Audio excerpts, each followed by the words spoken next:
Choy talaga maganda ako sa maganda ako. Choy.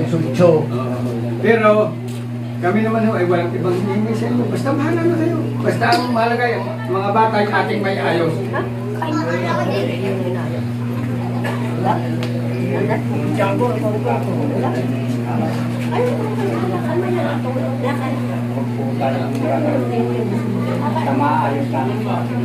Wala po kaming hinihingi sa inyo. Nari po ang ating mga magulang, nari po si Kap. Wala po kaming hinihingi na magdala kayo ng ganyan. Kung ano po ang nariyan, sa po natin pagsasalusaluhan. Kababayan, good morning. Nandito tayo sa may Unisan, no? Unisan, Quezon. At meron namang hindi inaasahang pangyayari. Kami po ay naplatan, no?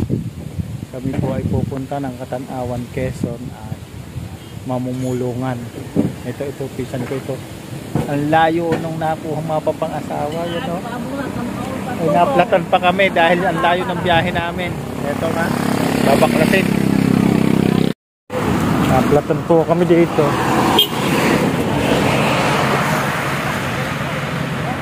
Naplatan po kami. Dapat ang gulong namin. Doon sa ano? Naplatan po kami dito.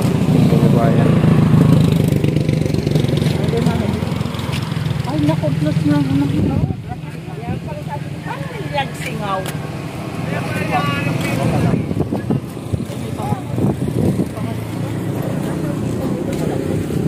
Kami nagmamadali pero ito naplatan pa kami.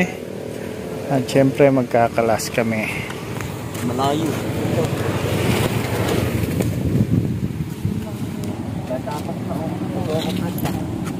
Ay, nagtatapas na. Naglagay po kami dito ng signboard. At malabo.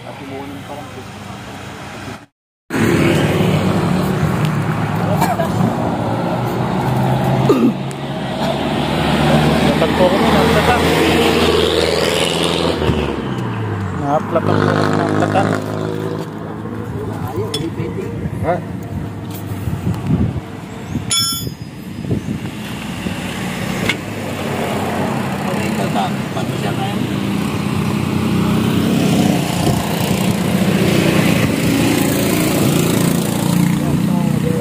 Ayos na yan.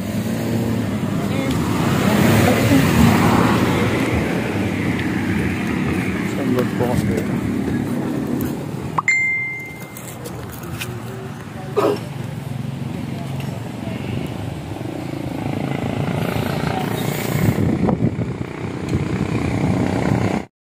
Ayan mga kababayan, dito pa lang po kami sa Unisan, Panaon, Summit Road, no? Ayan po, at nagpapalit po kami ng gulong. Ayan, no? Naplatan po kami. Kami po ay pupunta po kami ng Katanawan, Quezon. Bulungan, no? Ibig sabihin po pag-uusapan ang kasal ng aming kamag-anak na ito, pinsang buo ko, no? Medyo may edad na rin, siyempre 29 na, nasa tamang edad na at napapanahon na para mag-asawa. Naplatan nga lang po kami. Kami po ay umalis kanina sa bayan ng Santa Maria alas 6 ng umaga at ngayon po ay alas 11 na, no? Yung mga kasamahan namin nandoon sa Kubo, nandun muna sila sa Kubo. Yun, sila sa Kubo.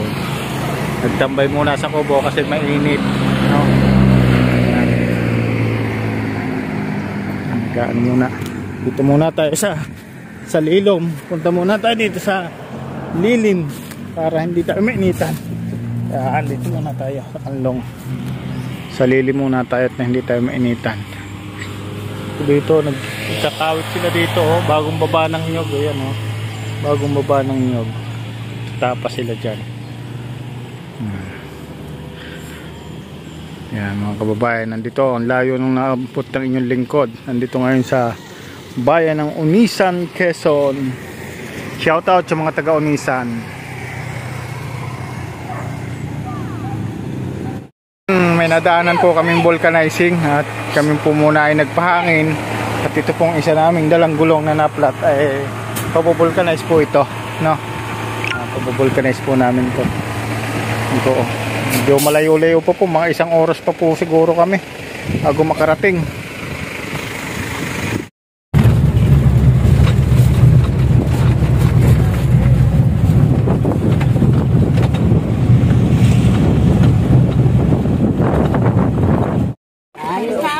Talagang napadayo na naman sa malayo.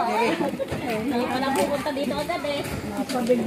Dito na po kami sa area kung saan nga yung tinatawag na bulungan. Oh, siyempre kasama namin ang kapitan ng Bagong Bayan. Yan, napakakisig, oh.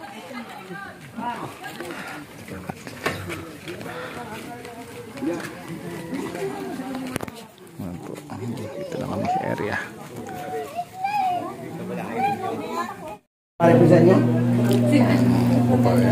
Maganda nga rin. Puro na rin sa'yo karate. Paano po? Magandang hapon po sa ating lahat. Formal po natin umpisa ng ating pag-uusap tungkol dito sa ating mga bata.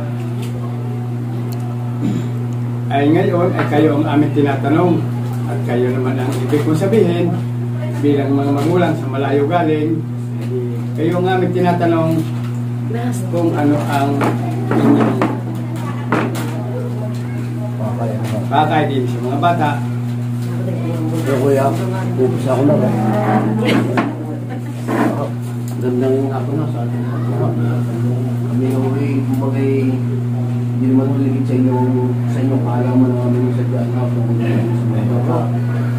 Hindi yung sa amin kung sana ako hindi ko mamalapatan ako.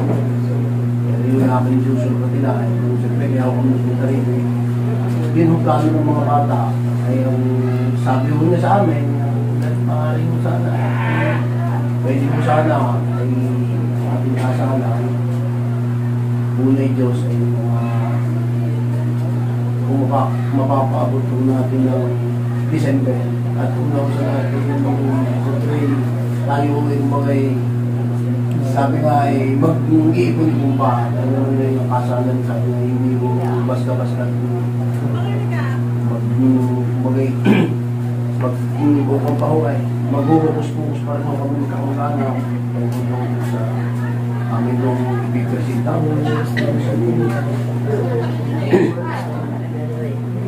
Sa atin nung buwan ngayon, parang sasabot na si Marso, Abril, Mayo, Hunyo, Hulyo, Agosto, September, Oktubre, Nobyembre, Disyembre. Ibari mo ay 10 buwan. Ito ay tatapatin ko na kayo. Na gusto ko sana nung magulang ng babae ay yun. Ngayon, pinag-usapan namin ko kanina na ibig ko sabihin, hindi naman ang tao basta dadakot dahil kahit naman yung nakakaunawaan, hindi naman lingid sa inyo, hindi naman tayo bilang mag-iiba na para na rin tayo magkakapatid. Ay kung maaari naman, huwag naman December. At yun, pasok-pasok na kaunti. Ayaw mag-asawa ako na. Pagka ako yung tatanong nyo, ipapalit Ay, kita. baka naman ang magalit sa atin naring ating mga bata, ang tagal namin naman ako, walang 10 buwang pa.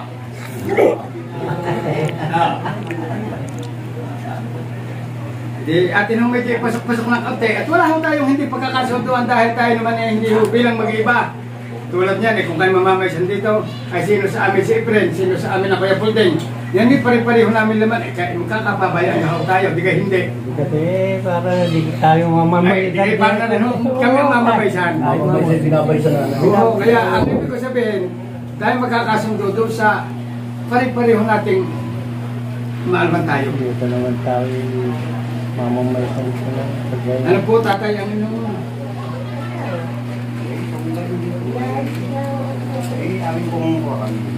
Anong buwan? October. ang tinignan po namin kanina sa kalendaryo, doon sa sinasabi niyo, October, magkakasundo na tayo. Dahil kanina po tinignan namin sa kalendaryo, ay yung September, magpipili lang mo tayo sa 6 at 8. October. September. Dahil yung ang September, ang 6 ay Sabado. ang kasal ko dito sa amin ay Lunes lang at Sabado. Ngayon, doon sa kalendaryo, pwede tayo ng Sabado, pitsa 6. Pero ang gusto ng may bahay, pitsa 8. Yung daw gusto nilang numero, pitsa 8 ng September. Ibig sabihin, nasa buwan na tayo ng September eh. Oo. Dahil binibigyan naman din ho namin kayo ng plaso, dahil naunawaan din naman ho namin kayo. Kung kasi bibili pa ngayon ng halibay palalakin, pwede naman bago dumating ho ang September, malaki na. Dahil kung bibiglain namin kayo, para din naman kami, para sinabi na kami wala ng puso na marunong umunawa sa ating kapwa. Ano kuya, sa akin, kung ako tatanungin ako nagagandahan doon sa 8. Oo, di yun ang tatamaan ko doon. Magandang 8. Araw ho ng Lunes. Ang diferensya lang ho nun, kumbaga man ay araw na lang ang diferensya. 8 ay talaga magandang sa maganda 8. Pero kami naman ho ay walang ibang hinihingi sa inyo. Basta mahala na kayo. Basta ang mahalaga yung mga bata yung ating may ayos.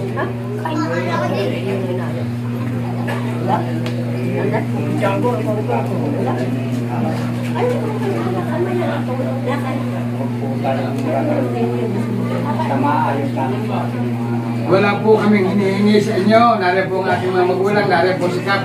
Wala po kaming hinihingi na magdala kayo ng ganyan. Kung ano po ang nariyan, sa po natin pagsasalusaluhan. Hindi ako'y makibilang, ako'y makikisabat. Yan, gusto lang ako ng magulang ay hindi kasalpan.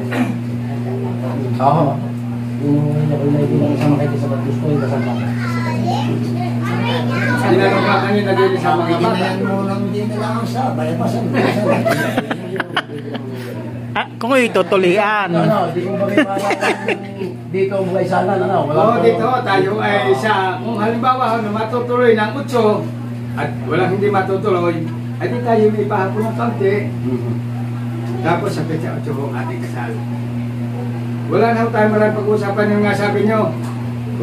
Kung ano ang inyong dala at sa nating makita yung ating pagsasalusaluhan. Ayun.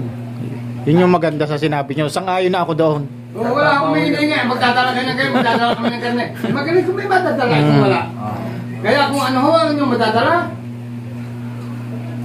dito sa amin, pag tayo nagkasalan, siya natin pagsasalusaluhan. Yun. Maraming salamat ho. Bagay kung ano yung hakbang na kalabaw ay may kapapalun. Ay, oo. Ay, pagkaman ko, pagka nagaroon ka na nagaroon eh. Sabi ko sa masusunod tayo, no? Kasi kumplito at tama ng binyag at kumpiler, mga dala. Grabe ho ang tagay. Ang taas. Talagang... Ayaw, kung may continuous pagka yung kasali sabay na. Teka, baka isupot pa. Tuloy na baga? Ha? Tuloy na? Kaya nga sila. Dahil pinapatawa ko lang yung nasa likod. Di ba't nagtawanan? Ay, hindi mo kayo intindihan sabi, hindi pa kumpay. Mukhang tayo mo muna, bago natin naman Ba, yan. Tanungin muna pala yung dalawa na. Hindi gawa nila. Magaling tinatanong. Aba,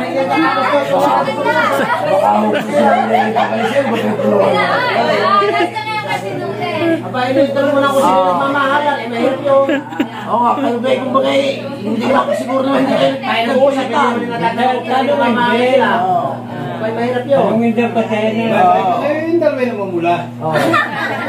Hindi pa naman napipiro ito tayo nga. Hindi pa naman nakakapasan. Bakit hindi namumula na agad? Tanong nyo kung baka mamay tayo nag-uusap ako, hindi mo nagmamahalan yung dalawa. Payag na kayo daw sa kakayan. Hindi yung ibig sabihin, Otoy. Natataan pa naman ito bibili ng 14, ano? Araw ng mga puso, kayo kayo kasama, no? Hindi sa mga tubig, nagkakagustuhan kayo, bakit kayo kasama ng Pebrero 14? Alam mo yung Pebrero 14, yan daw ay araw ng mga puso at kiskisa ng mga puso. Ay, pinapahid mo yung puso. At saka, alam ko, maidagdag ko, ay kung sakali po, ay ang gusto na rin bata, ay yung kanyang damit ay bibili niyang krano. Maliban mo doon, wala na tayong pag-uusapan. Hindi, sadya naman, sabi ko nga sa inyo, kung ano ilakad ng kalabaw, dahil daw natin papalong pa, no? Kaya gusto mangyari, dito sa pare, tapos yung trake, wala na nga nung na magdala kayo ng maraming handa, wala nang hinihingi sa inyo. Wala akong hinihingi ko, ang dala niya yung pansit, sa natin pagsasalu-saluhan. Abay, anong gagawin natin kung yun nakali ng tao? Madami diyang buli. Napatagin naman. Anong taas? Nagkatasan kami naman kayo pwede ka sa kanina i-press ang masama ng pag-uumurdiyan. Baka di mo na kung hindi naman mga mag-iipan. Hindi na nga, yun nga sabi ko. Kung sila yung mamamaysan dito, Tagay na tayo na napakataas. Dalawang tagay ko pala ay parang mapipilay na ako. Tayo isang pisana. Nga po mga kababayan, matapos nga po mag-usap-usap dun sa loob at napagkasundo na nga po yung petsa at araw, buwan. Yan.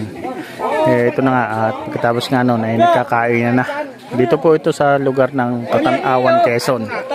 Ayan, tayo nakatagay ng kaunti talagang pagkakatarik ng tagay. Ito po yung paligid na. Hoy! Samahin mo yan! Tatagay na ka din! Samahin!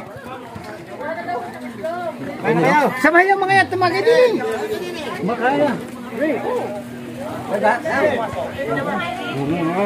Kain muna kayo, kain muna.